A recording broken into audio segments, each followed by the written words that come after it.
காசு பணம் இல்லாம முகவரி இல்லாம தனிமையில் நாழுதத நீர் மறக்கலையே. நான் உடைஞ்சு போய் கிடந்தேன், நான் நொறுக்கப்பட்டு கிடந்தேன். என்ன ஒட்டி சேர்க்க நீங்க வந்தத நான் மறக்கலையே. என் கண்ணீரை நீங்க தொடச்சு விட்ட நான் மறக்கலையே. உம்மை ஆராதிப்பேன் அழகே, என்னை மன்னிக்க வந்த அழகே. உம்மை பாட உம்மை புகழ ஒரு நாள் பத்தலையே. உம்மை ஆராதிப்பேன் அழகே, என்னை மன்னிக்க வந்த அழகே. உம்மை பாட உம்மை புகழ ஒரு நாள் பத்தலையே.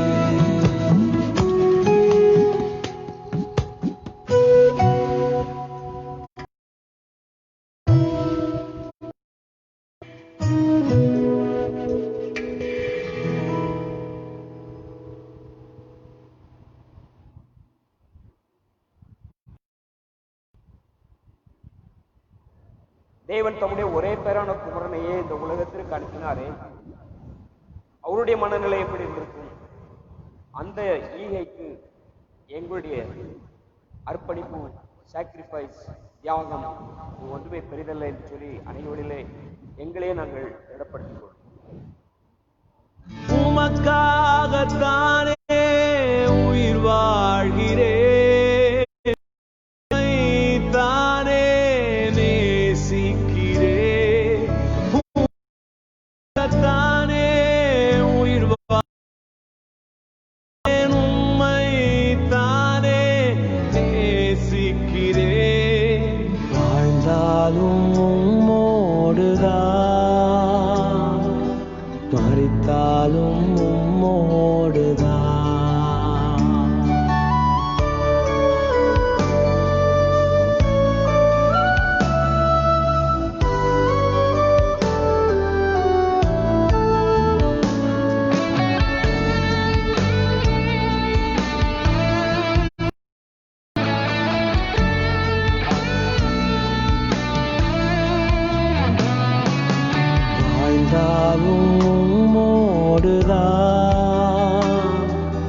மரித்தாலும் உம்மோடுதான், நான் வாழ்ந்தாலும் உம்மோடுதான். வேகத்தால் என்னை நிரப்புமையா, ஆத்தும பாரத்தை தாருமையா. அபிஷேக நிரப்புமையா, வாழ்ந்தாலும் மரித்தாலும் உம்மோடுதான், நான் வாழ்ந்தாலும் உம்மோடுதான், மரித்தாலும் உம்மோடுதான்.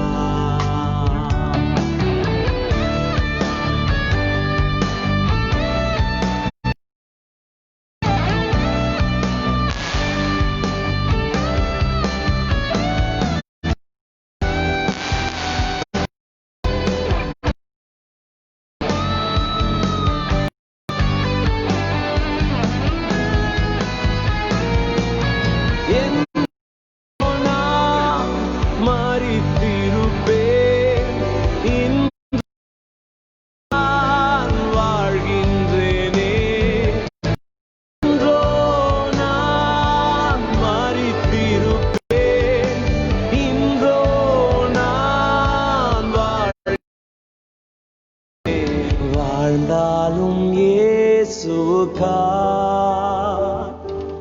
மரித்தாலும் இயேசுவுக்காய். நான் வாழ்ந்தாலும் இயேசுவுக்காய், மரித்தாலும் இயேசுவுக்காய்.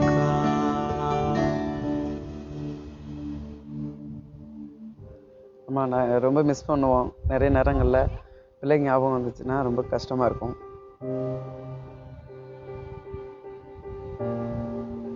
ரொம்பவே மிஸ் பண்ணுறோம்.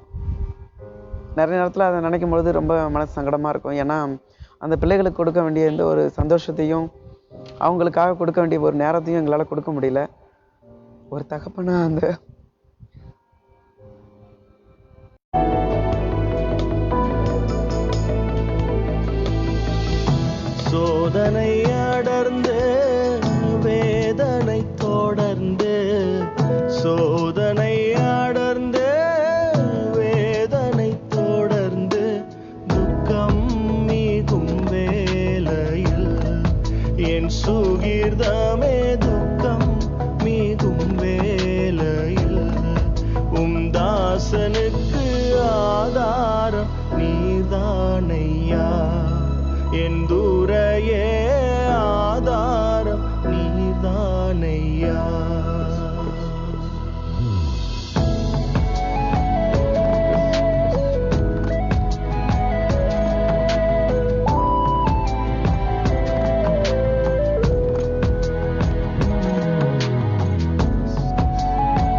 சொன்னவர் நாம் துணையன நயந்தூரை சொன்னவர் நட்டாற்றில் விட்டாரையா. தனியனை நட்டாற்றில் விட்டாரையா. தனியனுக்கு ஆதாரம் நீதானையா. என் தூரையே ஆதாரம் நீதானையா.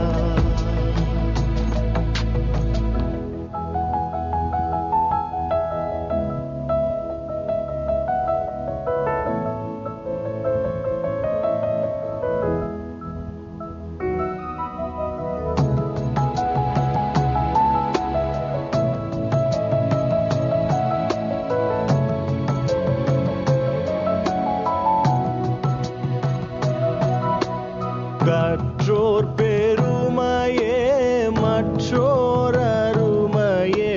கற்றோர் பெருமையே மற்றோர் அருமையே. பற்றாக்குபை நதியே என்பதியே. வற்றாக்குபை நதியே என்பதியே. ஆதாரம் நீதானையா. என் துரையே ஆதாரம் நீதானையா. ஆதாரம் நீதானையா. என் துரையே ஆதாரம் நீதானையா.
இந்த காலை ஆராதனைக்கு வந்திருக்கிற யாவரையும் இயேசு கிறிஸ்துவின் நாமத்தில் வரவேற்கிறோம். நாம் யாவரும் எழுந்து நின்றவனமான முன்பவனி பாடலை பாடுவோமாக. யாவரும் எழுந்து நின்றவனமாக திரையில் காணப்படுகிற பாடலை பாடுவோம்.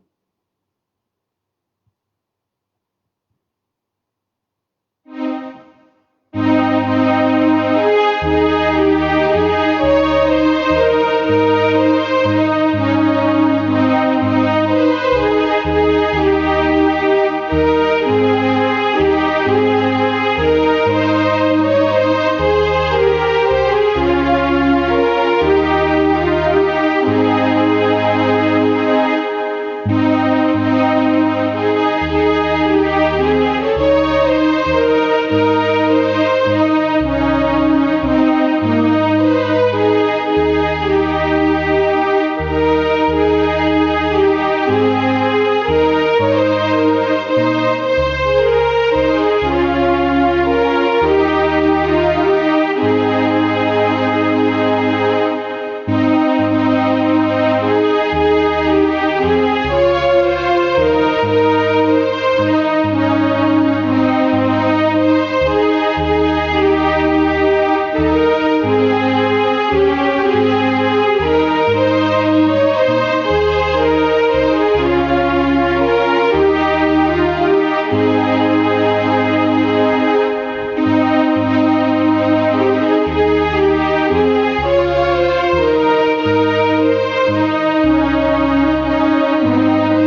நாங்கள் கிறிஸ்துவுக்குள்ளாய் ஒன்றாய் இணைக்கப்பட்டு சபையிலும் வீடுகளிலும் உம்மை ஆராதிக்க நீர் கொடுக்கிற அந்த ஸ்லாக்கியங்களுக்காய் நன்றி செலுத்துகிறோம். எங்களோடு நீர் இடைப்படுகிறதை நாங்கள் உணர, அறிய, அனுபவிக்க உம்முடைய கரத்திற்குள்ளாய் எங்களை தாழ்த்தி அர்ப்பணம் செய்து இயேசுவின் நாமத்தில் ஜெபிக்கிறோம் எங்கள் நல்ல பிதாவே. தொடர்ந்து நாம் ஜெபிப்போம். ஆண்டவர் உங்களோடு இருப்பாராக என்ற வண்ணமாக ஒரு துதி பாடல் பாடப்படும். நாம் என்ற வண்ணமாக எங்களுக்குள்ளே வாசம் செய்யும் ஆவியானவரை இந்நாளில் சித்தம் போல் நடத்தி செல்லுமையா என்ற பாடலை கர்த்தரை துதிக்கும்படியாய் என்ற வண்ணமாய் பாடுவோம்.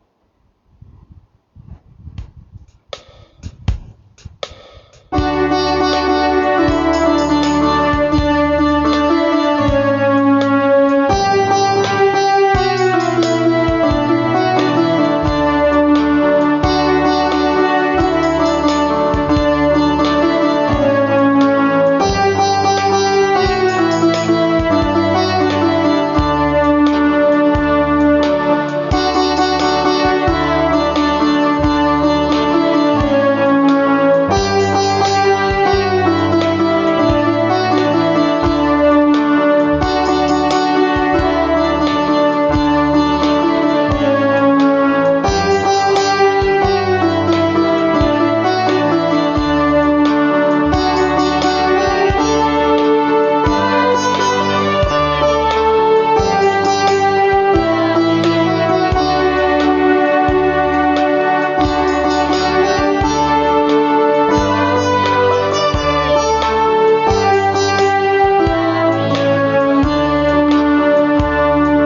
தகப்பனே, நாங்கள் தொடர்ந்து உம்மை ஆராதிக்க உம்முடைய வசனத்தின் மூலமாய் நாங்கள் மாற்றப்பட நீர் எங்களோடு பேசும் இயேசுவின் நாமத்தில் ஆமென். அமருங்கள். இப்பொழுது ஒரு வேத பாடம் வாசிக்கப்படும். 1 பேதுரு 2ஆம் அதிகாரம் வசனங்கள் 18 20 வரை வாசிக்க நாம் கேட்போம்.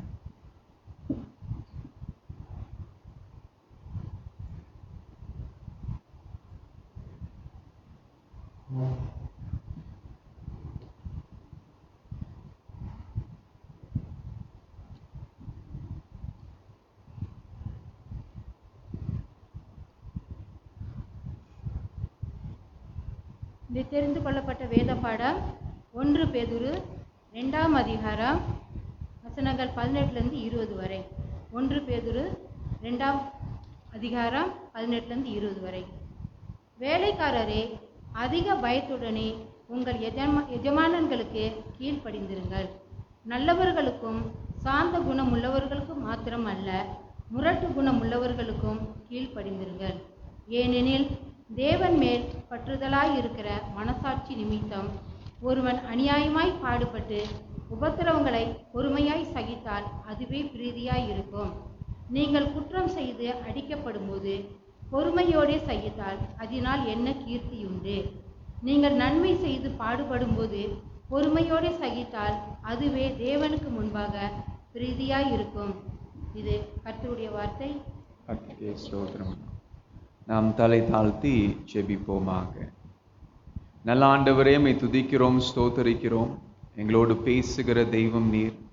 இந்த காலை வேளையிலும் நாங்கள் சபையிலே கூடியிருக்கவும் வீடுகளிலே கூடியிருக்கவும் உம்முடைய சத்திய வசனத்திற்குள்ளாக நாங்கள் கடந்து செல்லவும் நீர் கொடுத்து வருகிற கிருபைக்காய் துதிக்கிறோம், ஸ்தோத்தரிக்கிறோம். உம்முடைய வார்த்தையின் ஆழத்திற்கு மாத்திரமே அல்ல, எங்களுடைய வாழ்க்கையின் மாற்றங்களுக்கும் ஆண்டவரே நாங்கள் வாஞ்சையாய் காத்திருக்கிறோம். எங்களோடு பேசும். இயேசுவின் நாமத்தில் ஜெபிக்கிறோம் நல்ல பிதாவே, ஆமென். ஹல்லேலூயா, பிரைஸ் தி லார்ட். நம் இடைக்காலங்களிலே சபையிலே கூடி ஆராதிக்க முடியாத சூழ்நிலைகளிலே ஆன்லைன் பதிவின் மூலமாக தேவனை ஆராதிக்கும்படியாக தேவன் கொடுத்த அந்த வாய்ப்பினைக்காக கர்த்தரை நன்றி செலுத்துகிறோம். ஆன்லைன் பதிவின் மூலமாய் நம்முடைய யூடியூப் சேனல் மூலமாக ஆராதனையிலே பங்கு பெற்றவர்களுக்காக கர்த்தரை துதிக்கிறோம். அதிலே பங்கு பெற்றவர்களுக்கு நமக்கு தெரியும், 1 பேதுரு நிருபத்திலிருந்து நாம் தியானிக்க ஆரம்பித்தோம், தொடங்கினோம். அந்த தியானமானது எந்த தலைப்பிலே நாம் தொடங்கினோம் என்றால், புயல் காற்றிலே எப்படி நாம் பலமாய் இருப்பது என்று குறித்து நாம் கவனித்து இன்றைக்கு 12வது பாகத்திற்குள்ளாய் வருகிறோம். ஒருவேளை இதற்கு முன்னே இருந்த பாகங்களை நாம் கவனியாமல் இருந்தால் நம்முடைய யூடியூப் சேனலுக்கு போய் நீங்கள் மீண்டுமாய் அந்த செய்தி பகுதிகளை கவனிக்கலாம். ஆனால் இன்றைக்கு 12வது பாகம் 1 பேதுரு 2ஆம் அதிகாரம் 18வது வசனத்திலிருந்து 20வது வசனம் வரை வாசிக்க கேட்ட பகுதியிலிருந்து நாம் கவனிக்கும்படியாக இருக்கிறோம். இதில் நாம் சிந்திக்கும்படியான முதலாவது ஒரு யோசனை என்னவென்றால், அந்த வசனம் எப்படியாய் ஆரம்பிக்கிறது என்றால், வேலைக்காரரே என்று சொல்லி ஆரம்பிக்கிறது. அப்ப வேலைக்காரரே என்று சொல்லி ஆரம்பிக்கும் பொழுது ஆங்கிலத்தில் சில மொழிபெயர்ப்பு செய்யும் பொழுது ஊழியக்காரர், வேலைக்காரர் அல்லது சர்வன்ட்ஸ், அல்லது சில மொழிபெயர்ப்பில் ஸ்லேவ்ஸ் என்று போட்டிருக்கும், அடிமைகள் என்று போட்டிருக்கும். ஆனால் தமிழ் மொழிபெயர்ப்பிலே செய்யும் பொழுது வேலைக்காரரே என்று போடப்பட்டிருக்கிறது. அப்போ ஒரு வேலைக்காரன் என்று சொல்லும் பொழுது அதற்கு அர்த்தம் என்ன? இந்த வேலைக்காரனுக்கு முதலாளி இருக்கிறார்கள் என்ற அர்த்தம். அவர்களுக்கு மேல் அதிகாரிகள் இருக்கிறார்கள் என்பதுதான் அர்த்தம். அப்போ ஒரு முதலாளி மேல் அதிகாரி இருக்கக்கூடிய சூழ்நிலையிலே இருக்கிறவர்களுக்கு தான் வசனம் இப்பொழுது பேசப்படுகிறது. அப்போ வசனம் இவ்வனமாய் பேசும் பொழுது நம்முடைய சூழலுக்கு ஏற்ற விதமாய் அதை நாம் ஏற்றுக்கொள்ள வேண்டியது அவசியமாக இருக்கிறது. So the scripture speaks in the context of speaking to workers who are under a kind of leadership, under someone's authority, under a boss, we may say. அப்ப இந்த சூழ்நிலையிலே, in that kind of context, how do we apply to our own lives where we are working somewhere or someone is working under us? நாம் மற்றவர்கள் கீழே அல்லது நமக்கு கீழே வேலை செய்கிறவர்கள் இருக்கும் பொழுது அவர்களிடத்தில் நாம் எப்படி நடந்து கொள்வது என்பதை குறித்து வசனம் நம்மோடு பேசுகிறது. முதலாவது 18வது வசனத்தில் நாம் வாசிக்கும் பொழுது, வேலைக்காரரே வேலைக்காரரே உங்களுடைய எஜமான்களுக்கு கீழ்ப்படியுங்கள் என்று வசனம் சொல்கிறது. Verse 18 says, servants, be subject to your masters with all respect. Those who are servants, those who are workers, as Christians, we are called to obedience, to be subject. நாம் கீழ்ப்படியும்படியாக அழைக்கப்படுகிறோம். அப்ப வேலை இடத்துல எப்படி இருப்பது சுலபமா? So what does it mean? What is the role of the servant என்று பார்க்கும் பொழுது நாம் இது முதலாவது கவனிக்க வேண்டிய ஒரு காரியம், நம்முடைய பொறுப்பு என்ன, நம்முடைய கடமை என்ன? What is our role? What is our function? First of all, we must thank God for the job. தேவன் கொடுத்த வேலைக்காக நன்றி செலுத்த வேண்டும்.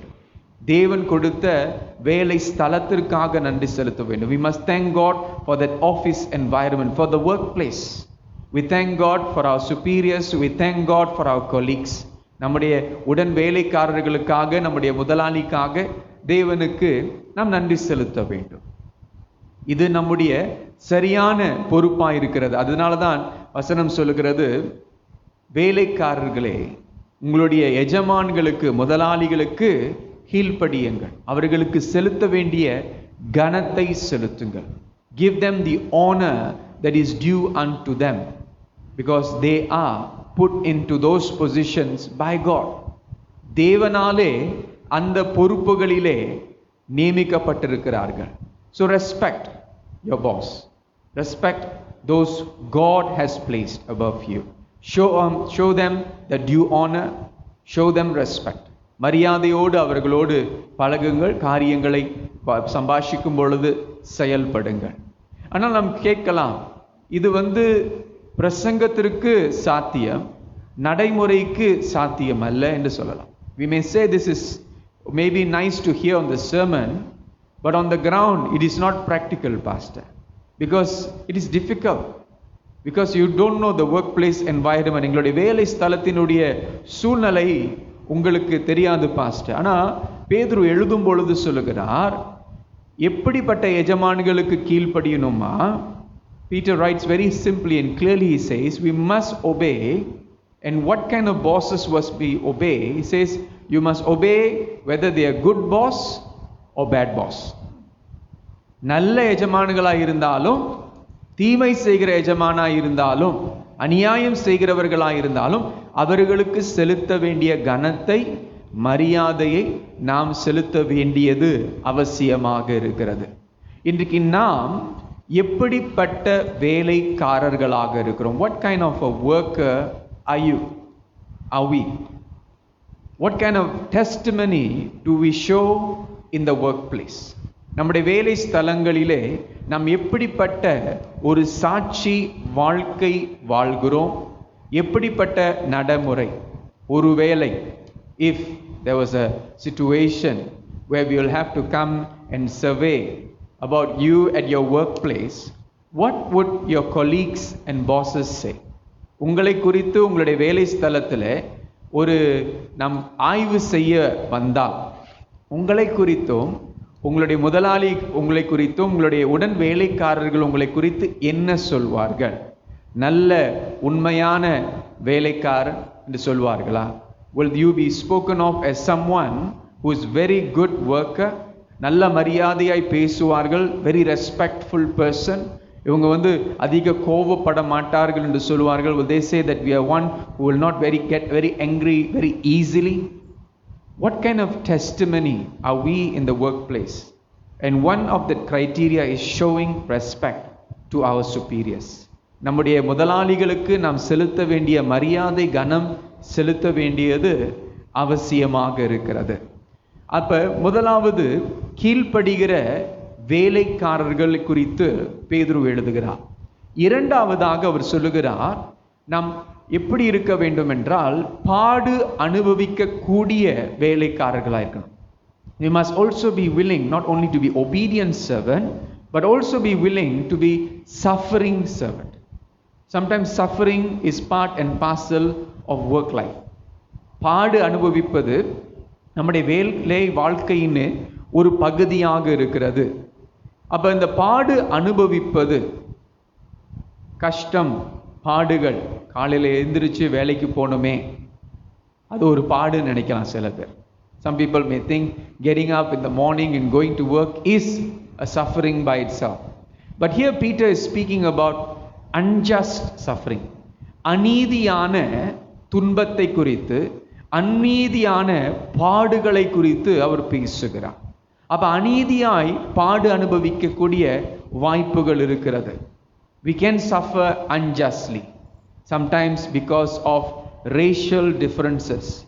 நம்முடைய இனத்தில் வித்தியாசம் இருக்கிறதுனால நம்மை ஒதுக்கி, அல்லது வேலை உயர்வு வாய்ப்புகள் வரும் பொழுது நமக்கு அந்த வாய்ப்பு இல்லாதபடிக்கு கூட செய்வார்கள்.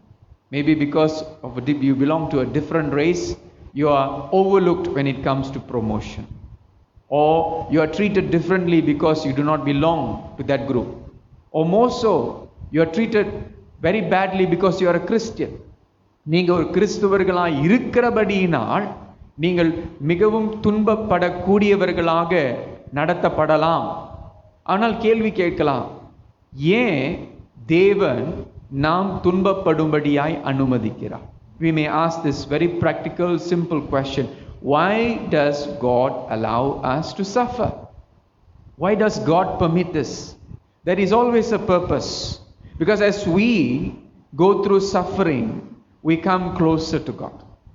நாம் துன்பத்தை கடந்து செல்லும் பொழுது, பாடுகளை கடந்து செல்லும் பொழுது எல்லோரும் ஏற்றுக்கொள்ளக்கூடிய ஒரு காரியம் என்னவென்றால், நாம் தேவனை இன்னும் அதிகமாய் நெருங்கி வருவோம். We become closer to God, or we realize our real dependency and need for God. தேவன் மேலே நமக்கு நாம் வைத்து இருக்க வேண்டிய அந்த விசுவாசம், வாஞ்சை எவ்வளவு என்று நாம் கற்றுக்கொள்வோம். அப்ப பேதுரு எழுதும் பொழுது சொல்லுகிறார், நம் அநீதியான துன்பத்தை கடந்து செல்லும் பொழுது துக்கத்தை, வேதனையும் கடந்து செல்லலாம். We may experience sorrow in the midst of that unjust suffering, but God will use that suffering and that sorrow for His glory. ஆனால் நம்முடைய தேவன் அந்த பாடுகளையும் அந்த வேதனையும் அவருடைய மகிமைக்காக மாற்றும்படியாய் பயன்படுத்துவார். It is as we go through that suffering as suffering servants, பாடு அனுபவிக்கிற வேலைக்காரர்களாக நாம் நிலைத்திருக்கும் பொழுது, உறுதியாக இருக்கும் பொழுது, but this is in no way to justify injustice in the workplace. அநீதியை நியாயப்படுத்துவதற்காக இந்த வசனம் சொல்லவில்லை. அப்ப வேலையிடத்துல அநீதியா இருக்கலாம், வேலையிடத்துல முதலாளிகள் இன்னும் அநீதி செய்வதற்காக அந்த வசனம் சொல்லவில்லை. அநீதியான உலகத்தில் வாழ்கிறபடியினால் அநீதியான காரியங்கள் நடக்கும் என்று உணர்ந்துதான் அவர் சொல்லுகிறார்.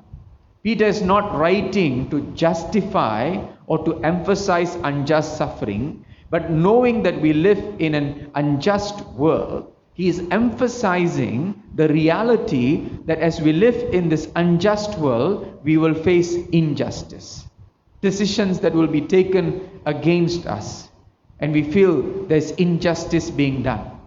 But yet, we continue to be respectful, continue to live out that Christian life.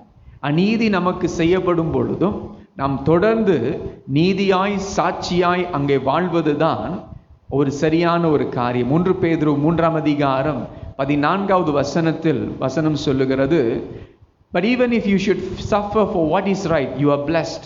Do not fear their threats. Do not be frightened. வாசியுங்கள்.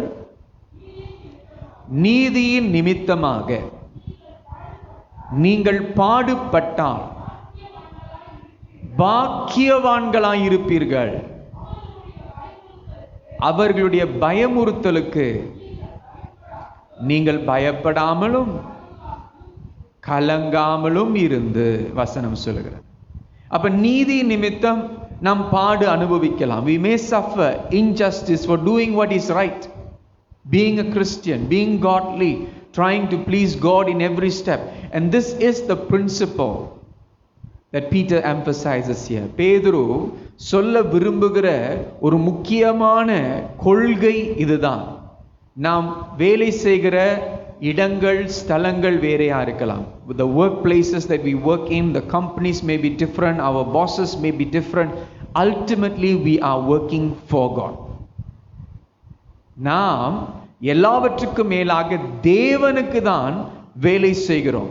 அந்த அலுவலகத்திலும், அந்த கம்பெனியோ இல்லை எந்த இடத்தில் தேவன் நம்மை வைத்திருந்தாலும், தேவன் தான் அந்த வேலையை கொடுத்து, அந்த சம்பாத்தியத்தை கொடுத்து, அந்த பதவியை கொடுத்து, அந்த பொறுப்பை கொடுத்து, உடன் வேலையாட்களை கொடுத்து, முதலாளிகளை கொடுத்து அங்கே நம்மை நியமித்து வைத்திருக்கிறார். So we need to learn, God, ultimately I am answerable to you. நான் உமக்கு கணக்கு கொடுக்க வேண்டும். அந்த அடிப்படை நமக்குள் வந்தால் நம்முடைய வேலை குறித்து பார்வை மாறும். Once we start realizing this, our perspective of our work will change, will become different. We'll realize, yes, it is good because God has given me this job, I will do it for His glory. தேவன் இந்த வேலை எனக்கு கொடுத்திருக்கிறார், அவருடைய மகிமைக்காக இந்த வேலையை செய்வேன், இந்த காரியங்களை செய்வேன். இன்றைக்கு நாட்களிலே அநேகர் வேலை இல்லாதபடிக்கு தத்தளித்து கொண்டிருக்கிற, போராடி கொண்டிருக்கிற சூழ்நிலை. In these times many people have lost their jobs, but those who still have their jobs, let us use that occupation as a vocation for the glory of God. அநேகர் வேலை இழந்து சூழ்நிலையிலே தேவன் நமக்கு கொடுத்திருக்கிற அந்த வாய்ப்புகளை சரியாய் பயன்படுத்தி அவருடைய மகிமைக்காக தொடர்ந்து நாம் வாழ பயன்படுத்தி கொள்வோம். தொடர்ந்து 20வது வசனத்தில் சொல்லுகிறார், பாடு அனுபவிக்கிறவர்கள் சகிக்கக்கூடிய வேலைக்காரர்களாக இருக்க வேண்டும். Those who are suffering servants are called to be enduring servants. For what credit is it if when you sin and are beaten for it, you endure? But if when you do good and suffer for it, you endure, this is a gracious thing in the sight of God. நாம் பாடு அனுபவிப்பது உண்டு. ஆனால் சில நேரங்களிலே நாம் எதனாலே பாடு அனுபவிக்கிறோம் என்றால், தீமை செய்கிறதுனால, தவறு செய்கிறதுனால, அல்லது நமக்கு கொடுக்கப்பட்ட வேலையிலே உண்மையா இருக்கிறதுனால பாடு அனுபவிக்கலாம். Sometimes we are punished for doing the wrong thing. We are put in that place, but we are not faithful to that vocation. கொடுக்கப்பட்ட வேலைக்கு நாம் உண்மை இல்லாதபடிக்கு, சாட்சியா இல்லாதபடிக்கு, ஒரு உதாரணமாக உங்களுடைய வேலை இடத்துல ஊழல் செய்வது. That means when we are dishonest in our work, in the way we supposed to do the work. Maybe finances has been entrusted to us. நம்மிடத்துல பணம் கொடுக்கப்பட்டு அதை கவனிக்கும்படியான பொறுப்பு கொடுக்கும் பொழுது, அதை நாம் சரியாய் பயன்படுத்தாமல் தவறாய் பயன்படுத்தும் பொழுது அதனுடைய வேதனையும் உண்டு. When we do injustice or dishonesty, practice dishonesty, we will be punished for that wrongdoing. But here Peter is not talking about being punished for those kind of things. தவறு செய்து பாடு அனுபவிக்கிறதை குறித்து அவர் சொல்லலை. நான் வேலைக்கு சரியா போகலை, நான் வேலை நேரத்திற்கு நான் சரியா போகலை, என்னுடைய சுப்பீரியர், என்னுடைய முதலாளி எனக்கு வார்னிங் லெட்டர் கொடுத்துட்டாங்க அப்படின்னு சொல்றது பாடு அனுபவிக்கிறது இல்லை. To go late to work every time and get a warning letter, that is not to say I'm suffering injustice. There is a proper way of being at work. The policies of the company need to be followed, or workplaces need to be followed. But in the midst of that, there are those who will suffer injustice. Some suffer for doing good.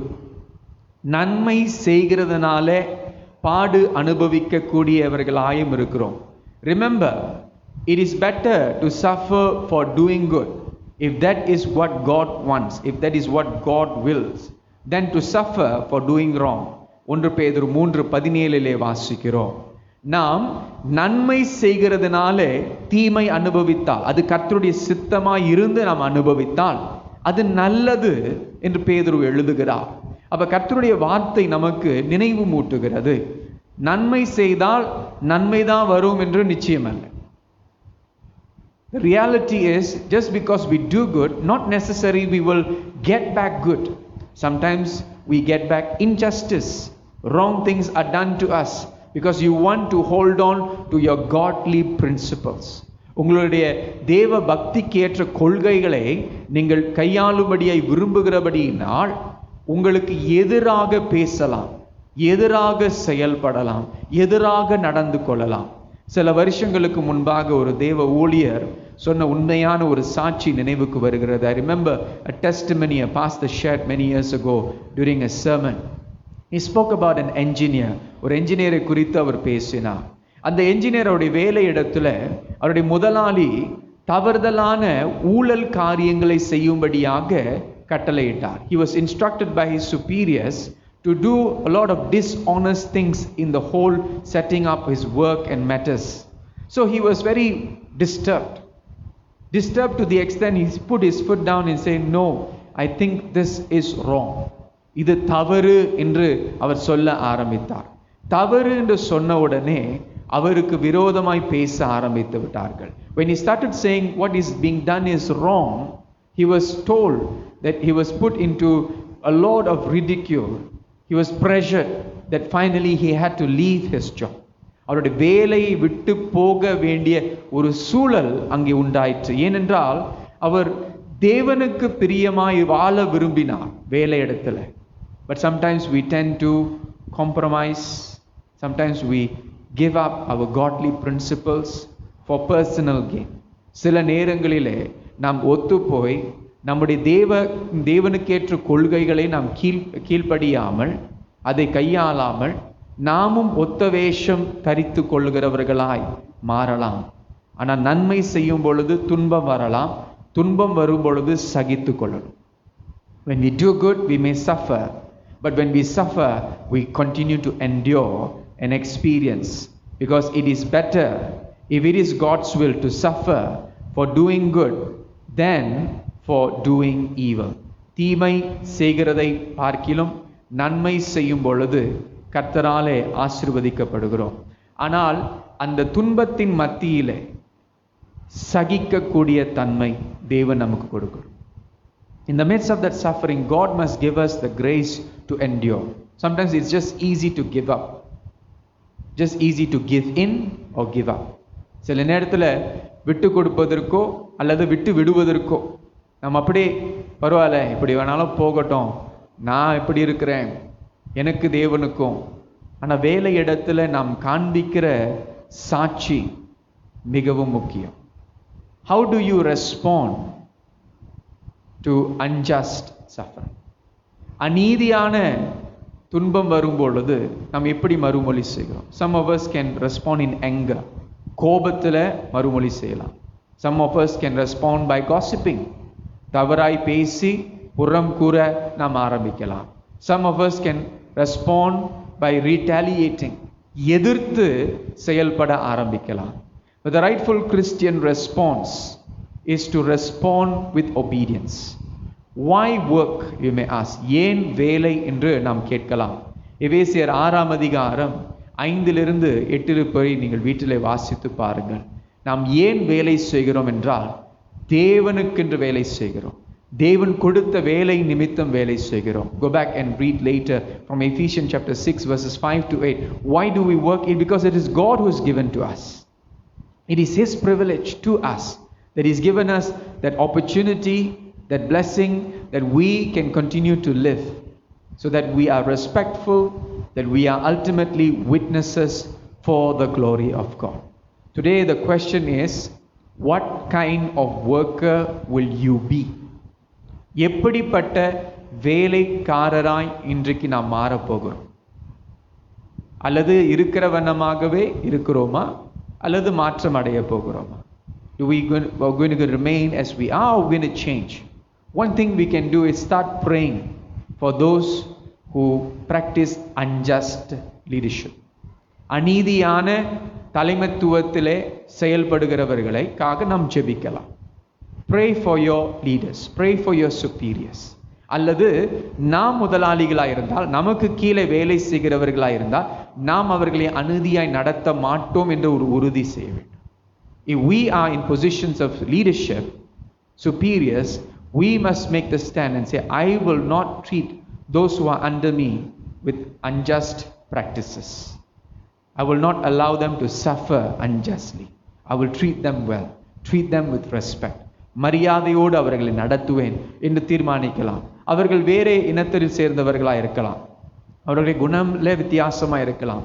ஆனால் நாம் நியாயமாய் நீதியாய் நடந்து கொண்டு அதை செய்யும் பொழுது தேவனுக்கு மகிமை அந்த இடத்தில் உண்டாகும். When we practice this, God's name will be glorified. Sometimes the light may not shine then immediately, but years later they will remember, I had this person who was my colleague, who was my staff, who was my boss, who showed good Christian character and behavior. சில வருஷங்களுக்கு பிறகு ஒருவேளை ஆண்டவர் அந்த சாட்சிகளை பயன்படுத்தி அவருடைய உள்ளத்தில் ஒரு வெளிச்சம் தோன்றலாம். எனக்கு ஆண்டவர் ஒரு நல்ல ஒரு சாட்சியான ஒரு முதலாளியை கொடுத்திருந்தாரு, வேலைக்காரரை கொடுத்திருந்தாரு, உடன் வேலைக்காரரை கொடுத்திருந்தார் என்று அவர்களுக்குள்ளாய் அந்த சாட்சி செயல்படுவதற்கு தேவன் பயன்படுத்தக்கூடும். அப்ப இன்றைக்கு 3 காரியங்களை குறித்து நாம் கவனித்தோம். We looked at 3 things. முதலாவது, கீழ்ப்படுகிற வேலைக்காரர்களாக நல்ல சாட்சி. இரண்டாவது, வேலைக்காரர்கள் துன்பம் அனுபவிக்கலாம், துன்பம், வேதனை, கஷ்டம், பாடுகள் அனுபவிக்கலாம். பாடு அனுபவிக்கும் பொழுது சாட்சி இழந்துடக்கூடாது. When we suffer, we do not lose our testimony. நமக்கு அநீதி செய்யும் பொழுது அந்த அநீதியை கர்த்தர் அனுபவித்த அநீதியை குறித்து இதற்கு பிறகு வருகிற வசனங்களிலே வருகிற வாரத்தில் கவனிப்போம். அந்த அநீதியை பார்த்து நமக்கு அந்த சகிப்பு தன்மை வரும்படியாய் பேசுகிறார். As we see injustice done to us, when we suffer, we are called to look to Jesus, who endured unjust suffering. That's the passage that we'll look at this coming week. And as we look to Jesus, we receive the grace of endurance. சகிக்க கூடிய அந்த தன்மை தேவன் நமக்கு கொடுப்பார். So obedient servants, suffering servants, enduring servants, servants of the Almighty God. தேவனுக்கு ஊழியம் செய்கிற வேலைக்காரர்களாய் நாம் இருப்போம். தலைகளை தாழ்த்தி நாம் ஜெபிப்போம். தகப்பனே, எங்களுக்கு கொடுத்த வேலைகளுக்காக துதிக்கிறோம், ஸ்தோத்திரிக்கிறோம். கொடுத்த இந்த வாய்ப்பினைக்காய் நன்றி செலுத்துகிறோம். எங்களுடைய முதலாளிகளுக்காக நன்றி செலுத்துகிறோம், உடன் வேலைக்காரர்களுக்காய் நன்றி செலுத்துகிறோம், எங்களுக்கு கீழே வேலை செய்கிறவர்களுக்காய் நன்றி செலுத்துகிறோம். இயேசுவின் நாமத்தில் அவர்கள் ஒவ்வொருவரையும் ஆசீர்வதிக்கிறோம். ஆண்டவரே, உம்முடைய தயவு அவர்கள் மேல் இருக்கும்படியாய் ஜெபிக்கிறோம். உம்முடைய பிரசன்னம் அவர்களை சூழ்ந்து கொள்ளும்படியாய் ஜெபிக்கிறோம். விசேஷவனமாய் நாங்கள் எங்களுடைய வேலை ஸ்தலங்களிலே ஒரு புதிய கண்ணோட்டத்தோடு, புதிய தரிசனத்தோடு, புதிய பார்வையோடு செல்ல நீர் உதவி செய்யும்படியாய் ஜெபிக்கிறோம். நல்ல மரியாதை செலுத்தி நல்ல சாட்சி வாழ்க்கை காண்பிக்க எங்களுக்கு உதவி செய்வீர் என்று நாங்கள் ஜெபிக்கிறோம். அப்பா, உங்களுடைய தயவுள்ள கரத்திற்குள்ளா எங்களுடைய வாழ்க்கை, எங்களுடைய சாட்சியை ஒப்பு கொடுக்கிறோம். நீர் மறுரூபமாக்கி பயன்படுத்தும். இயேசுவின் நாமத்தில் ஜெபிக்கிறோம் எங்கள் நல்ல பிதாவே, ஆமென். அமர்ந்த வண்ணமாய் நாம் தொடர்ந்து மன்றாட்டு ஜெபத்திற்குள்ளாய் கடந்து செல்வோம். ஆண்டவரே, உமது இரக்கத்தின்படி எங்கள் ஜெபத்தை கேட்டருளும். உலகத்திற்காக நாம் ஜெபிப்போம். பரிசுத்தமுள்ள ஆண்டவரே, உலக தேசங்களுக்காய் ஜெபிக்கிறோம். உலகமே கலங்கி போயிருக்கிற இந்த நாட்களிலே உம்முடைய சமாதானம், உம்முடைய பிரசன்னம் கடந்து வர நாங்கள் ஜெபிக்கிறோம். ஐயா, பொருளாதார வீழ்ச்சி, இந்த வியாதி, தொற்று வியாதியின் மூலமாய் வந்த பிரச்சனைகள், தேசங்களுக்கு தேசங்கள் எதிர்த்து வரக்கூடிய இந்த பிரச்சனைகள், அப்பா, இதன் மத்தியில் இந்த கடைசி நாட்களினுடைய அடையாளங்களை நாங்கள் கேட்பினோம். உம்முடைய தயவுக்காக நாங்கள் ஜெபிக்கிறோம். உம்முடைய தயவின் நிமித்தம் நீர் தேசங்களை சந்திக்கும்படியாக ஜெபிக்கிறோம். ஆண்டவரே, உமது இரக்கத்தின்படி எங்கள் ஜெபத்தை கேட்டருளும். தொடர்ந்து நம்முடைய தேசத்திற்காக ஜெபிக்கிறோம். தகப்பனே, மலேசியா தேசத்திற்காக நன்றி செலுத்துகிறோம். எங்களுடைய தேசத்தை நீர் ஆசீர்வதித்து பாதுகாத்து எல்லா தீமை பொல்லாப்புக்கு விலக்கி ஆண்டவரை தொடர்ந்து காத்து வருவதற்காக நன்றி செலுத்துகிறோம். எங்களுடைய தேசத்தினுடைய ஆண்டவரே பிரதமருக்காக, அவருடைய கேபினெட் ஆண்டவரே மந்திரிமார்களுக்காக நாங்கள் செபிக்கிறோம். ஒவ்வொருவரையும் இயேசுவின் நாமத்தில் ஆசீர்வதிக்கிறோம். அவர்கள் உமக்கு கணக்கு கொடுக்க வேண்டியவர்களாக இருக்கிறார்கள் என்று உணர்ந்து அவர்களுக்காய் செபிக்கிறோம். அவர் உள்ளங்களிலே நீர் பேசும், அவர்களை உணர்த்தி நடத்தும். நீதியாய் நியாயமான காரியங்களை தேசத்தினுடைய நன்மைக்காக யாவரும் செயல்பட அவர்கள் உள்ளங்களிலே பேசுவீர், பக்குவப்படுத்தி மறுரூபமாக்கி நடத்தும்படியாய் செபிக்கிறோம். நீர் நியமித்த தலைவர்களை நீர் தொடர்ந்து பயன்படுத்தும்படியாக உம்முடைய கரத்திற்குள்ளாக ஒப்பு கொடுக்கிறோம். ஆண்டவரே, உமது இரக்கத்தின்படி எங்கள் ஜெபத்தை கேட்டருளும். தொடர்ந்து நம்முடைய திருமண்டலத்திற்காய் செபிக்கிறோம். தகப்பனே, எங்களுடைய பேராயர், துணை பேராயர்களுக்காக, ஆர்ச்டிக்கன்மார்கள், ஊழியர்கள், டீக்கனஸ்மார்கள், சுவிசேஷகர்கள், சபையிலே பணி செய்கிற தலைமைத்துவ குழுவினர்களுக்காக நாங்கள் செபிக்கிறோம். இயேசுவின் நாமத்தில் ஒவ்வொருவரையும் ஆசீர்வதியும். விசேஷவனமாய் இந்நாட்களிலே திறக்கப்பட்டு வருகிற சபைகளுக்காக, இந்த சபைகளுக்கு வேண்டிய தெய்வீக ஞானம், ஆலோசனை உம்மிடத்திலிருந்து வரும்படியாய் செபிக்கிறோம். அவர்களுக்கு வேண்டிய எல்லா கிருபைகள் உம்மிடத்திலிருந்து பெற்றுக்கொள்ள தேவன் உதவி செய்வீர் என்று நாங்கள் செபிக்கிறோம். அப்படியாய் கர்த்தர் ஆசீர்வதித்து ஆண்டவரை நடத்தும்படியாய் செபிக்கிறோம். ஆண்டவரே, உமது இரக்கத்தின்படி எங்கள் ஜெபத்தை கேட்டருளும். தொடர்ந்து சுகத்திற்காய் செபிப்போம். ஒருவேளை நீங்கள் அறிந்தவர்கள் வீடுகளிலே அல்லது மருத்துவமனையிலே சேர்க்கப்பட்டவர்களாயிருந்தால் அவர்களுக்காக இப்பொழுது நாம் செபிப்போம். அவர்களுடைய பெயர்களை சொல்லி நீங்கள் தனிப்பட்ட விதமாய் செபியுங்கள்.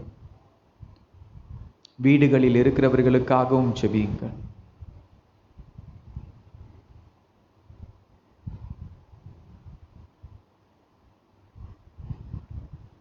தகப்பனே, இயேசுவின் நாமத்தில் சுகத்திற்காய் செபிக்கிறோம். நாங்கள் பெயர் சொல்லி செபித்த ஒவ்வொருவருக்காய் செபிக்கிறோம். சுகவீனமாய் பலவீனமாய் காணப்படுகிறவர்களுக்கு இயேசுவின் தழும்புகளாலே சுகம் உண்டாகும்படியாய் செபிக்கிறோம். அவர்களுடைய வியாதி படுக்கையை மாற்றி போடும்படியாய் செபிக்கிறோம். வேதனை நீங்கும்படியா, சுகம் உண்டாகும்படியா உம்முடைய கரத்திற்குள்ளாய் ஒப்பு கொடுக்கிறோம். இங்கு கூடி வந்த உம்முடைய பிள்ளைகளுக்கு எந்த விதமான பலவீனங்கள் இருந்தாலும் அதையும் அகற்றி போடும்படியாய் செபிக்கிறோம். உம்முடைய தயவு, உம்முடைய கிருபை எங்களை தொடர்ந்து தாங்கி செல்வதற்காக நன்றி செலுத்துகிறோம். சேர்ந்து உம்முடைய குமாரனும் எங்கள் இரட்சகருமாகிய இயேசு கிறிஸ்துவின் மூலம் இந்த எங்கள் ஜெபங்களை ஏற்றுக்கொண்டிருக்கிறோம். ஆமென். நாம் தொடர்ந்து தனிப்பட்ட விதமாய் நம்முடைய பாவ அறிக்கை இவ்வேளையில் செய்வோமாக.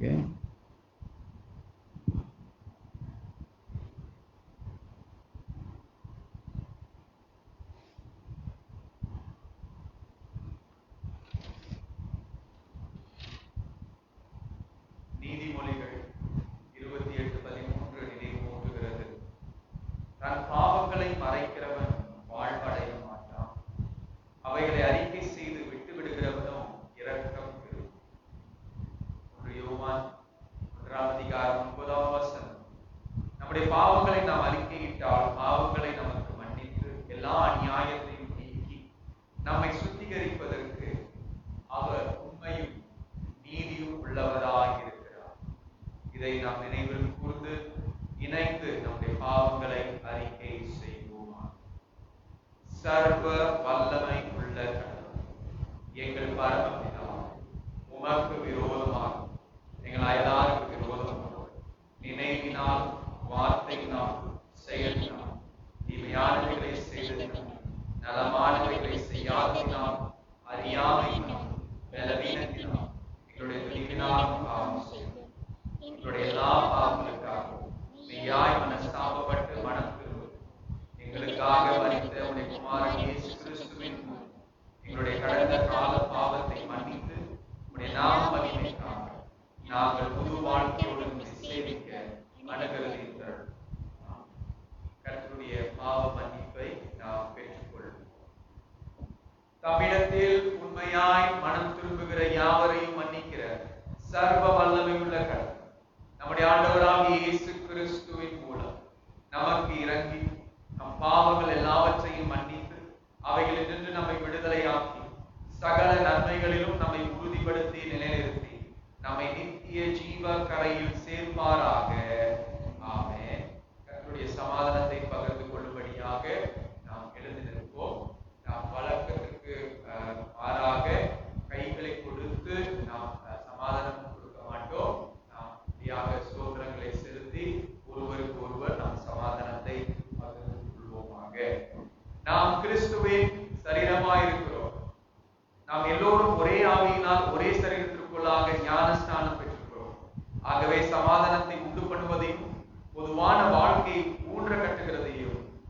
பின்பற்றுவோம். ஆண்டவருடைய சமாதானம் உங்களோடு எப்பொழுதும் இருப்பதாக. ஒரு சமாதானத்தை பகிர்ந்து கொள்வோம்.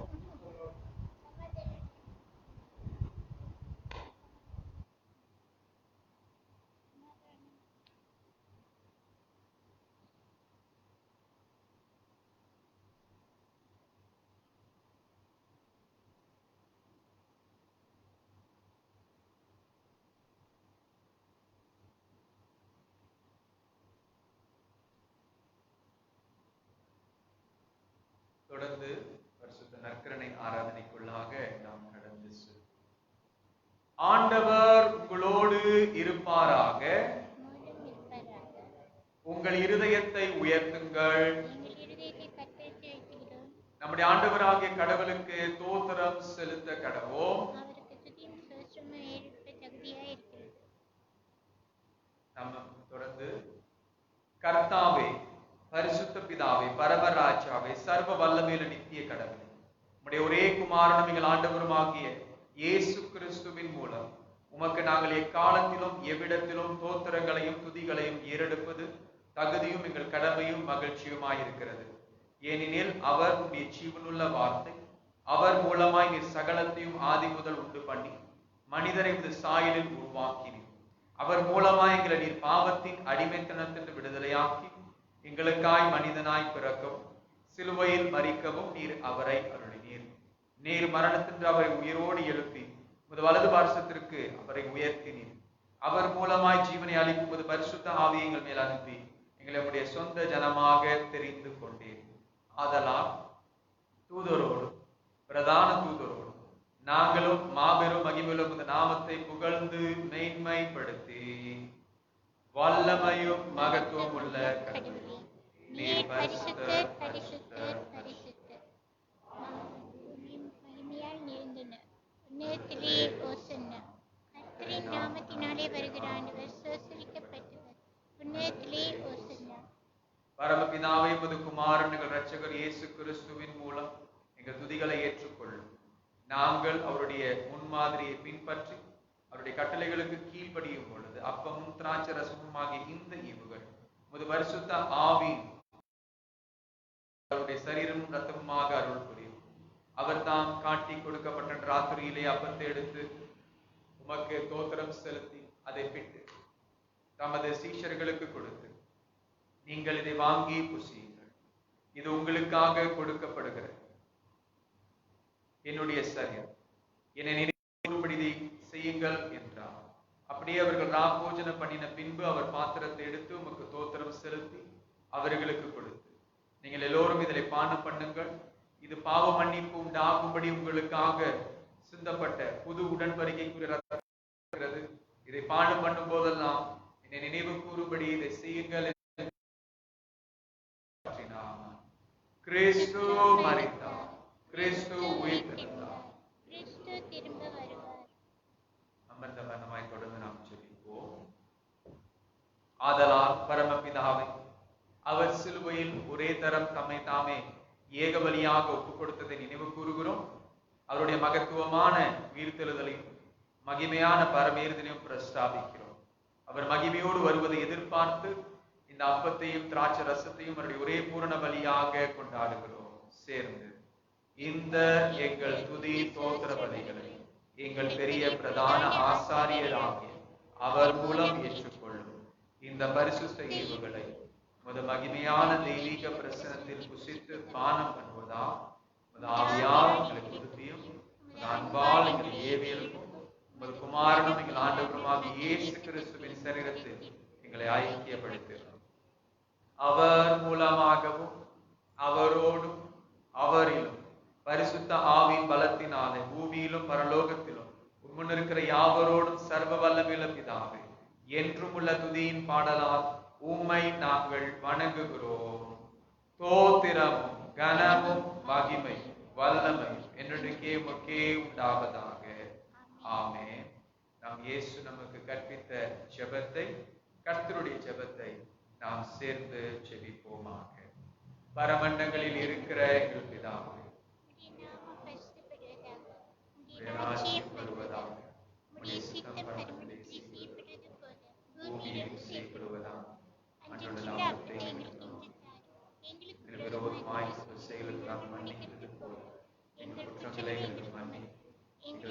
மந்தைக்குள் பிரவேசிக்க பண்ணாம். இனிமேல் ரட்சிக்கப்படும் ராஜ்யம் வல்லமை மகிமை நாம் கிறிஸ்துவின் சரீரத்தில் பங்கு பெற இந்த அப்பத்தை பிக்கிறோம்.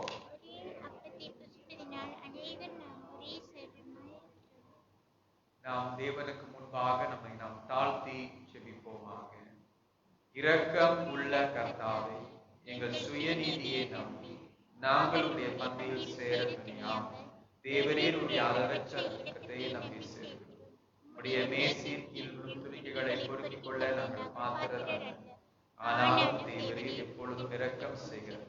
லட்சணமுடைய மாறாத ஆண்டவராய் ஆகையால் கிருபையுள்ள கர்த்தாவே, அருமையான குமாரனாகிய இயேசு கிறிஸ்துவின் விலை மதியாத சரீரத்தால் இரத்தத்தால் எங்கள் பாவமுள்ள சரீரம் ஆத்மாவும் சுத்தமாகும். எப்பொழுதும் நாங்கள் அவருக்குள்ளும் அவர் எங்களுக்குள்ளும் வாசமாயிருப்பதற்கு ஏற்ற விதமாக அவருடைய சரீரத்தை புசித்து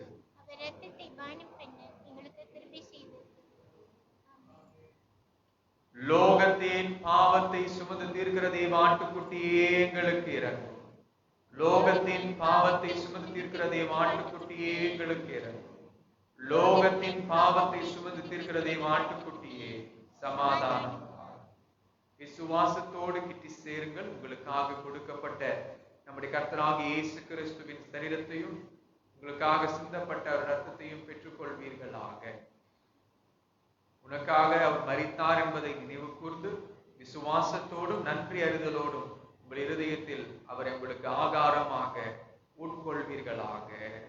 ஆமென்.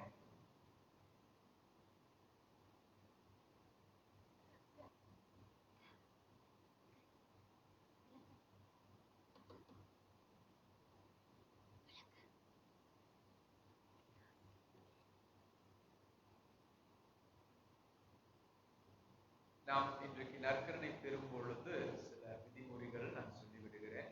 நமக்கு இன்றைக்கு விசேஷமாக ப்ரீ பேக், அதாவது இதுக்கு முன்னவே பேக் செய்யப்பட்ட கொம்யூனியன் செட்ஸ் ஸ்கிரீன்ல காணப்படுகிற வண்ணமாக இருக்கிறது.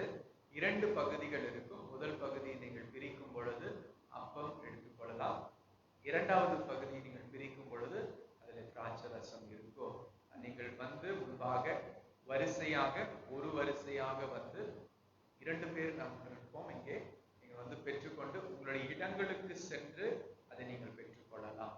நாங்கள் முழங்கால் படிக்க மாட்டோம். நம்முடைய இடங்களுக்கு சென்று அதை நாம் பெற்றுக்கொள்ளும்படியாக இருக்கிறோம். அப்படியாக எல்லோரும் பங்கு கொள்வீர்கள். வரும் பொழுது உங்களுக்கு இடையில் 1 மீட்டர் வித்தியாசம் இருக்கும்படியாக கவனித்துக் கொள்ளுங்கள். அதுலதான் நம்முடைய கீழ் பார்த்தீங்கன்னா மார்க்கிங் இருக்கிறது. அதற்கு பிரகாரமாக நடந்து வந்தால் உங்களுக்கும் உதவியா இருக்கும். பாருங்கள், கர்த்தரின் பந்திக்கு கர்த்தர் தம்முடைய அன்பினால் நம்மை அழைக்கிறார்.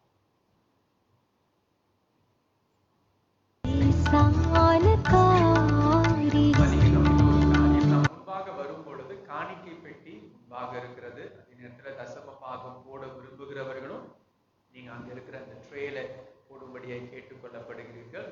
போட்ட பிறகு உங்களுடைய கைகளை சானிடைஸ் பண்ணும்படியாக அங்க இருக்கிறது. நீங்கள் அமைக்கி உங்களுடைய கைகளை சானிடைஸ் பண்ண பிறகு நற்கருணை பெற்றுக்கொள்ளும்படியாக அன்பாய் கேட்டுக்கொள்ளப்படுகிறீர்கள். So come, place your offering, tithes and sanitize your hands before you receive the sacraments. Come to receive.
சேர்ந்து நாம் ஜெபிப்போம். சர்வ வல்லமை உள்ள கடவுளே, உமது குமாரனாகிய இயேசு கிறிஸ்துவின் சரீரத்தாகும் இரத்தத்தாகும் எங்களை நீர் போஷித்ததற்காக உமக்கு தோத்திரம் செலுத்துகிறோம். எங்கள் சரீரத்தையும் ஆத்மாவையும் அவர் மூலமாய் உமக்கு ஜீவ பலியாக ஒப்புவிக்கிறோம். உமக்கு துதியும் மகிமை உண்டாவத்தக்கதாக நாங்கள் ஜீவிக்கவும் சேவிக்கிறோம். ஒரு பரிசுத்த ஆவியின் வல்லமையினால் எங்களை அனுப்புவோம். ஆமென். ஆசீர்வாதம். எல்லா புத்திக்கும் மேலான தேவ சமாதானம் உங்களோடு இருந்து நீங்கள் தேவனையும் அவருடைய குமாரனாகிய நம்முடைய நாதர் இயேசு கிறிஸ்துவையும் பற்றிய அறிவிலும் அன்பிலும் நிலைத்திருக்கும்படி உங்கள் இருதயத்தையும் சிந்தையும் காக்க கடவுது. பிதா, குமாரன், பரிசுத்த ஆவியுமாகிய சர்வ வல்லமை பொருந்திய தேவனுடைய ஆசீர்வாதம் உங்களுக்குள்ளே இருந்து இப்பொழுதும் எப்பொழுதும் உங்களோடு கூட நிலைத்திருக்க கடவுது. ஆமென், ஆமென், ஆமென். சமாதானத்தோடு போய் ஆண்டவரை சேவியுங்கள். கிறிஸ்துவின் நாமத்தினாலே. சில அறிவிப்புகள் நம்ம அமர்ந்த வண்ணமாய் கேட்போம். நீங்கள் அந்த கம்யூனியன் எடுத்த அந்த கப்ஸ் நீங்கள் மீண்டுமாய் கொடுக்க விரும்பினால் அதை கொடுத்து விடுங்கள். கீழே வீச வேண்டாம். முதலாவது, இந்த காலை ஆராதனைக்கு வந்திருக்கிற யாவரையும் இயேசு கிறிஸ்துவின் நாமத்தில் உங்களை வரவேற்கிறோம். 3 மாதங்களுக்கு பிறகு மீண்டுமாய் கூடுவதற்கான தேவன் கொடுத்த கிருபைக்காக நாம் கர்த்தருக்கு நன்றி செலுத்துகிறோம். இந்த நாட்களிலே இந்த RMCO என்று சொல்கிற ரிகவரி மூவ்மெண்ட் கண்ட்ரோல் ஆர்டர் இன்னும் தொடர்கிறது என்று நாம் கவனித்துக் கொள்வோம். இந்த 31ஆம் தேதி ஆகஸ்ட் வரை நாம் தொடரும்படியாக இருக்கிறது. Next one. ஓகே. ஸோ இந்த காலகட்டங்களிலே நம்மளுக்கு சபை ஆராதனையுடைய விதிமுறைகள் அரசாங்கத்தின் சார்பாக அதிகாரிகள் நமக்கு கொடுக்கிறபடியினால் அதற்கு இணங்கி நாம் செய்ய வேண்டியதாக இருக்கிறது. ஸோ உங்களுடைய ஒத்துழைப்புக்காக நாம் நன்றி செலுத்துகிறோம். நம்முடைய பாதுகாப்புக்காக தான் இந்த காரியங்கள் எல்லாம் செய்யும்படியாக சொல்லப்படுகிறது. அப்ப நம்முடைய ஞாயிற்றுக்கிழமை ஆராதனைகள், அவர் சண்டே சர்வீசஸ், நம்மளுடைய இந்த ஆராதனைகள் ஆங்கில ஆராதனை 7 மணிக்கு, தமிழ் ஆராதனை 10 மணிக்கு. சிலர் கேட்டிருக்கிறாங்க, ஏன் ஆராதனை நேரத்தில் மாற்றம் என்று சொன்னால், ஆங்கில ஆராதனை முடிந்த உடனே டிஸ்இன்ஃபெக்ஷன் சர்வீஸ், அதாவது சுத்திகரிப்பு காரியங்கள் நாம் செய்ய வேண்டியதாக இருக்கிறது. அப்ப ஆங்கில ஆராதனை முடிந்த உடனே எல்லோரும் வெளியே சென்ற பிறகு டிஸ்இன்ஃபெக்ஷன் செய்த பிறகு அதோடைய அந்த வாடை இருக்கும், அதெல்லாம் கொஞ்ச நேரம் செட்டில் பண்ண பிறகு, அதனால ஏறக்குறைய ஒரு 2 மணி நேரம் நமக்கு அவகாசம் தேவையாக இருக்கிறது. முடிந்தால் நம் ஆராதனை கொஞ்சம் சீக்கிரமாக கொண்டு வரும்படியான திட்டங்கள் இருக்கிறது. ஆனால் அது வருகிற வாரங்களிலே நாம் கவனிப்போம். நீங்கள் சீக்கிரமாகவே பதிவு செய்யும்படியாக கேட்டுக்கொள்ளப்படுகிறீர்கள். ஆனால் சிலர் பதிவு செய்துட்டு வராமல் இருக்கிறவர்களும் இருக்கிறார்கள். வரலைன்னா இன்ஃபார்ம் பண்ணிருங்க, சொல்லிருங்க. ஏன்னா சில ஆயத்தங்கள் நாம் செய்கிறோம், அதற்கு வேண்டிய காரியங்கள் செய்வதற்கு உதவியாக இருக்கிறோம். ஆராதனைக்கு கொஞ்சம் சீக்கிரமாய் பதிவு செய்வது மிகவும் அவசியம். நீங்கள் முன்பாய் வரும் பொழுது போகிற இடம்லாம் என்ன செய்யறாங்க, இப்ப டெம்பரேச்சர் செக் பண்ணுவாங்க, அவங்களுக்கு ஏதாவது வியாதி இருக்கா என்று கொஞ்சம் விசாரிக்கக்கூடிய வாய்ப்புகள் இருக்கிறது. நம்முடைய இந்த ஃபேஸ் மாஸ்க் போட வேண்டிய அவசியம் விசேஷமாய். பக்கத்தில் யாராவது இருக்கிறாங்க, பேசிக்கிட்டு இருக்கிறீங்கன்னா ஃபேஸ் மாஸ்க் போடுங்க. விசேஷமாய் சபையில ஒண்ணு நம்ம SOP ஃபாலோ பண்ணணும், இரண்டாவது அதிகாரிகள் கவனிப்பார்கள். ஸோ அப்ப கவனிக்கும் பொழுது நம்ம எல்லோரும் சரியாய் பயன்படுத்துகிறோம் என்று சொல்லும் பொழுது இந்த விதமான பிரச்சனை வராது. ஒருவருக்கு 1 மீட்டர் தூரம் நாம் ஒதுக்கி வைக்க முடியாது. அதனால நீங்க குடும்பமா வந்திருந்தாலும் பிரிந்துதான் உட்கார வேண்டிய ஒரு சூழ்நிலை. அது நம் கொஞ்ச நாட்களுக்கு அவகாசத்திற்கு பொறுத்து கொள்வோம். எல்லோருடைய நலத்திற்காக செய்யப்படுகிறது. ஆராதனை முடிந்த உடனே நாம் சபை இடத்தை விட்டு நாம் வெளியே செல்லும்படியாக, நம்முடைய ஆராதனை முடிந்த பிறகு ஐக்கிய உணவு, தேநீர் ஒன்றும் கொடுக்க கூடாது என்று அதோடைய SOP. அதனால எந்த விதமான ஐக்கிய உணவு இருக்காது. நீங்கள் உங்களுடைய சொந்த ஐக்கிய உணவுகளுக்கு செல்லலாம். பக்கத்தில் இருக்கிற ரெஸ்டாரண்ட், மற்ற இடங்களுக்கு செல்லலாம். ஆனால் சபையில நாம் தொடர்ந்து கூடிக்கொண்டு இருக்க முடியாது. அது சரியில்லாத ஒரு காரியமா இருக்கும். நம்முடைய ஆன்லைன் சர்வீசஸ் தொடர்ந்து ஃபேஸ்புக் லைவ், அதே நேரத்தில் யூடியூப் லைவ் மூலமாய் செய்யும்படியாய் விரும்புகிறோம். ஆனால் இன்றைக்கு ஃபேஸ்புக் லைவ் மூலமாய் செய்து கொண்டிருக்கிறோம். அந்த ஆராதனைக்கு முன்பே 15 நிமிஷத்திற்கு முன்பே உங்களுக்கு அந்த லிங்க் கொடுக்கப்படும். வீடுகளில் இருக்கிறவர்களுக்கு அந்த லிங்க் கொடுக்கப்படும். நீங்களும் அதில் பங்கு கொள்வதற்கான வாய்ப்பாக இருக்கும் என்று நம்புகிறோம். மற்ற அறிவிப்புகள் இல்லை. இப்பொழுது பிறந்த நாள், திருமண நாள் நினைவு கூறுகிறவர்களுக்காக நாம் சொல்கிறோம். பிறந்த நாள், திருமண நாள் நினைவு கூறுகிறவர்கள் அன்பாய் எழுந்து நிற்கும்படியே கேட்டுக்கொள்ளப்படுகிறீர்கள். இங்க இல்லைன்னா கூட வீட்டுல இருப்பாங்களே, அவங்க நம்மோடு இருக்கிறாங்க, அவங்களுக்காக நாம் சொல்கிறோம். நல்ல ஆண்டவரே, மே துதிக்கிறோம், ஸ்தோத்திரிக்கிறோம். ஆண்டவரே, இந்த வாரத்தில் பிறந்த நாள், திருமண நாள் நினைவு கூறுகிற உடைய பிள்ளைகளுக்காக ஜெபிக்கிறோம். இயேசுவின் நாமத்தில் அவர்கள் எங்கே இருந்தாலும் இப்பொழுது இயேசுவின் நாமத்தில் அவர்களை ஆசீர்வதிக்கும்படியாய் ஜெபிக்கிறோம். நன்மையும் கிருபையும் உடைய பிள்ளைகளை தொடர ஆசீர்வதிக்க ஆண்டவரே, இன்னும் கிருபைகள் உடைய பிள்ளைகளை ஆண்டவரை சூழ தேவன் அப்படியாய் ஆசீர்வதித்து நடத்துவீர் என்று ஜெபிக்கிறோம். தயவுள்ள கரத்திற்குள்ளாய் நாங்கள் முற்றிலுமாய் சமர்ப்பிக்கிறோம். பொறுப்பெடுத்துக் கொள்ளும். அவர்கள் கையில் பிரயாசங்களை ஆசீர்வதியும், சுகத்தோடு பலத்தோடு பாதுகாத்து நடத்தும்படியாய் இயேசுவின் நாமத்தில் ஜெபிக்கிறோம் நல்ல பிதாவே, ஆமென். நாம் தொடர்ந்து வென்றவனமாக இறுதி பவனி பாடலை பாடுவோம்.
அமர்ந்த வண்ணமாய் நாம் ஜெபிப்போம்.